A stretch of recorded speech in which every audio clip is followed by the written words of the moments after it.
This is a repair for an 86 Toyota truck. It's the gooseneck repair.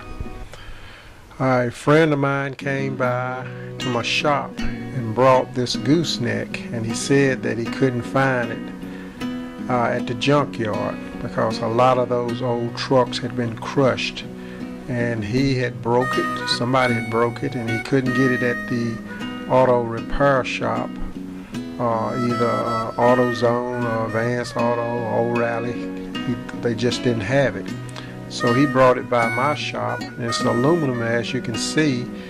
It's a little different looking, but it is repairable. So I laid it out. I began the procedure and what it would take to repair the aluminum leg that was broke off. One of the things I done first of all was that I went and used some cleaner, because aluminum, in order to weld it, you have to use the weld procedure has to be real clean. In fact, you got to use special brushes. Got to make sure there's no oil on it. So I cleaned the part before I started my procedure, which I was going to do to repair this gooseneck. It's called a gooseneck.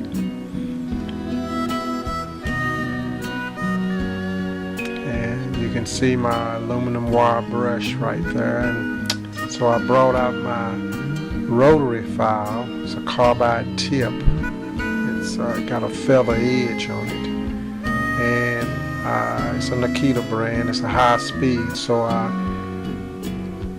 clamped the gooseneck up in a vise where I can hold it secure, and then I begin the procedure of V'ing it out so that the weld will have somewhere to go when you get ready to weld it. I had to V it out in such a pattern way that I could still hold it together at the original position of the hose that would be used to bolt it together.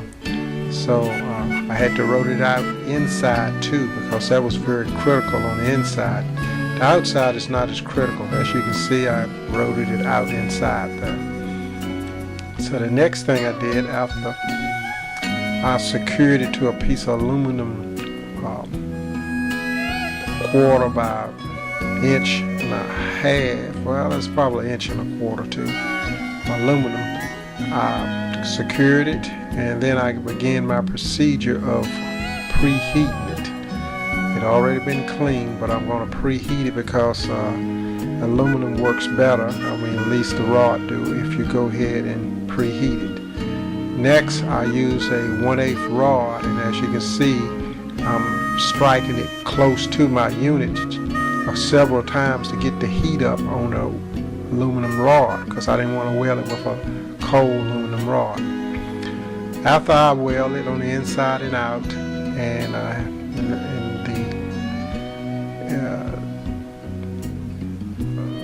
as you can see, it's got a build up all the way around it, which is good on the inside, especially what I needed. I had to make sure that it would be out of the way of the thermostat, because the cone part fits up inside of it.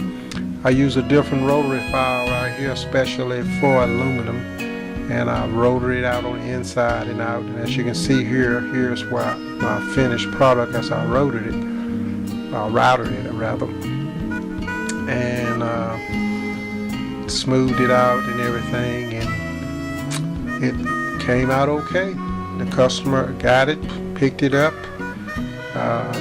It's not like a TIG welder, but it's fairly, it holds water.